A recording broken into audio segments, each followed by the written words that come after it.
Lecture number 6 है और इसका जो नाम है वो है कंसिस्टेंसी, मतलब simply determining consistency by elimination method. Elimination method वही मेथड है जो हम लेक्चर 4 में और लेक्चर 5 में देख चुके हैं, गॉस जॉर्डन एलिमिनेशन। और वो उसके ऑपरेशंस क्या होते हैं वो हम लेक्चर नंबर 3 में एलिमेंट्री रॉ ऑपरेशंस में देख चुके हैं। ठीक है जी, तो उन्हीं को हम यूज़ करेंगे। बेसिकली मेरे कहने का मतलब ये है, यहाँ पे आप समझ लें, छोटा सा समझ लें कि कंसिस्टेंसी और इनकंसिस्टेंसी में फ़र्क क्या होता है। इनकंसिस्टेंसी समझ लें, कंसिस्टेंसी समझ लें। मान लीजिए आपके पास कोई एक सिस्टम, आपने मतलब आपने उसके ऊपर एलिमिनेशन मेथड अप्लाई किया, आपके पास एट द एंड आपके पास कोई ना कोई एक ऐसी रॉ ज़रूर मौजूद है उस सिस्टम में, उस मैट्रिक्स में, जहाँ पे कोफिशिएंट्स वाली साइड सारी की सारी ज़ीरो है, लेकिन इक्विवेलेंट के बाद जो, यानी इक्वल के साइन के बाद जो हमारे पास वैल्यूज होती हैं विच इज स्टिल कांस्टेंट, वो नॉन ज़ीरो है। मतलब वहाँ पे ज़ीरो के अलावा कोई वैल्यू है, तो वो हमारे पास जो सिस्टम होता है ना, ये वाला जो सिस्टम होता है, ये हमारे पास कहलाता है इनकंसिस्टेंट। और अगर आपने लेक्चर 2 देखा हो तो मैंने वहाँ पे ये बात की थी कि नो सॉल्यूशन वाली कंडीशन है ये नो सॉल्यूशन वाली कंडीशन है। तो नो सॉल्यूशन का मतलब ये होता है कि वो मैट्रिक्स इनकंसिस्टेंट है। और कंसिस्टेंट क्या होगा कि अगर 0 0 0 और 0 है, मतलब ऐसी कोई भी रॉ मौजूद नहीं है, लेकिन अगर ऐसी रॉ मौजूद है, या फिर मान लो कोई कोफिशिएंट हमारे पास है लेकिन क्यू के बाद 0, मतलब अगर ऐसी कंडीशन हो या फिर ऐसी कंडीशन हो, तो वो दोनों ही सूरतों में, ये दोनों सूरतों में आपके पास कंसिस्टेंट है। लेकिन अगर ऐसी कंडीशन है जहाँ पे कोफिशिएंट सारे ज़ीरो हैं लेकिन इक्वल के बाद कोई नॉन ज़ीरो वैल्यू, तो वो इनकंसिस्टेंट है। ठीक है जी, तो ये मैंने आपको बता दिया। यहाँ पे हम फाइंड कर रहे हैं ये एलिमिनेशन से। आगे चल के जब हम कोर्स में आगे थोड़ा बढ़ेंगे, वहाँ पे मैं बताऊँगा आपको रैंक से कैसे मालूम करते हैं, रैंक मेथड से। और रैंक क्या होती है वो अलग से पहले बताना पड़ेगा, तो वो भी बता देंगे आपको इंशाल्लाह। फिलहाल आप यहाँ पे फोकस करेंगे एलिमिनेशन से क्या होता है। तो मैंने एक सिस्टम लिया हुआ है, ये उन्होंने सिस्टम दिया हुआ है। वो कह रहे हैं B1 B2 B3 कैसी वैल्यू बताओ कि जब तुम उसको रखो तो सिस्टम कंसिस्टेंट रहना चाहिए। अब इसका मतलब क्या है वो को एंड में समझ आएगा। यहाँ पे सिस्टम उन्होंने दिया हुआ है। अब उसका मैंने ऑगमेंटेड मैट्रिक्स यहाँ पे ड्रॉ कर दिया, मतलब बता दिए। अब हम वो ऑपरेशन को अप्लाई करेंगे। और मैं आपको एक और चीज़ बता दूँ कि हम रॉ इक्लोन फॉर्म तक जाएंगे, हम आर आर ई एफ तक नहीं जाएंगे, मतलब हम रिड्यूस्ड इक्लोन फॉर्म तक नहीं जाएंगे, हम सिर्फ रेफ तक रहेंगे। तो भी हमें पता चल जाएगा कंसिस्टेंट है या इनकंसिस्टेंट।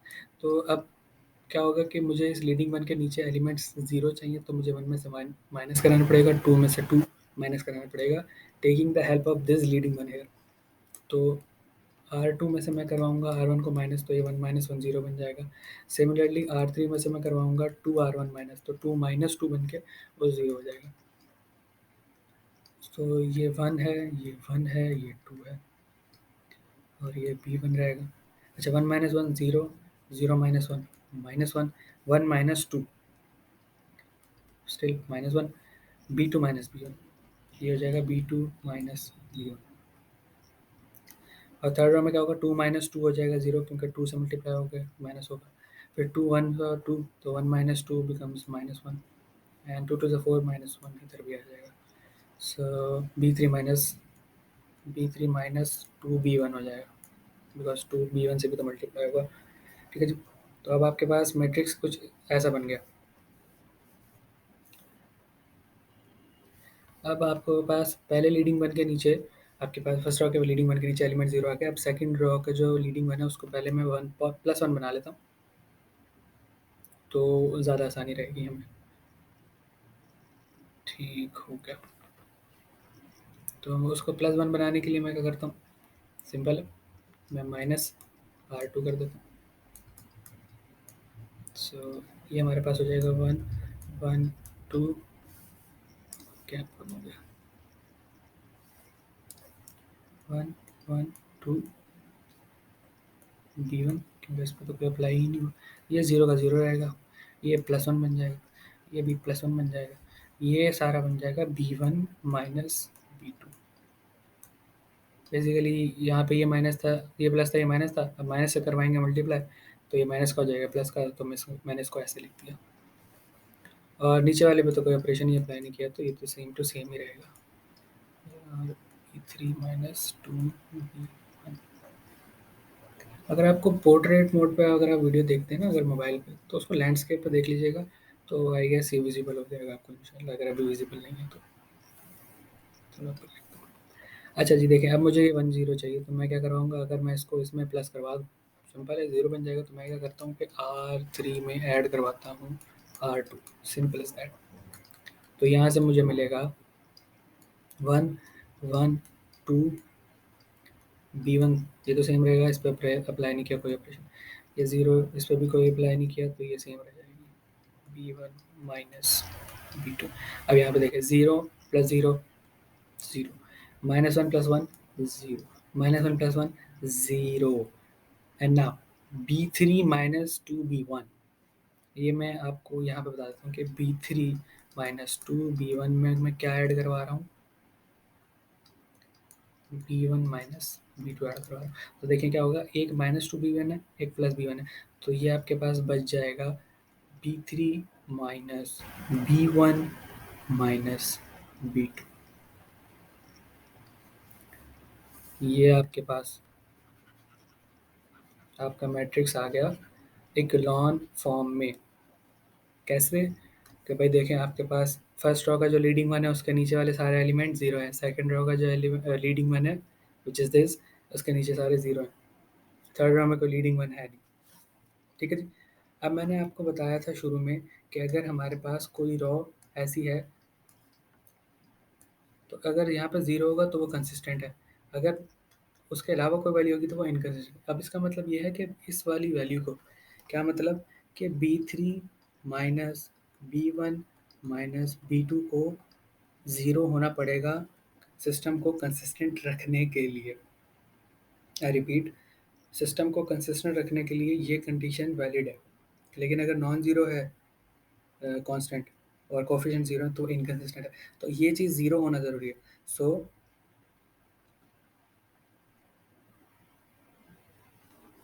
इसका मतलब ये है कि B1 and B2 can be any values,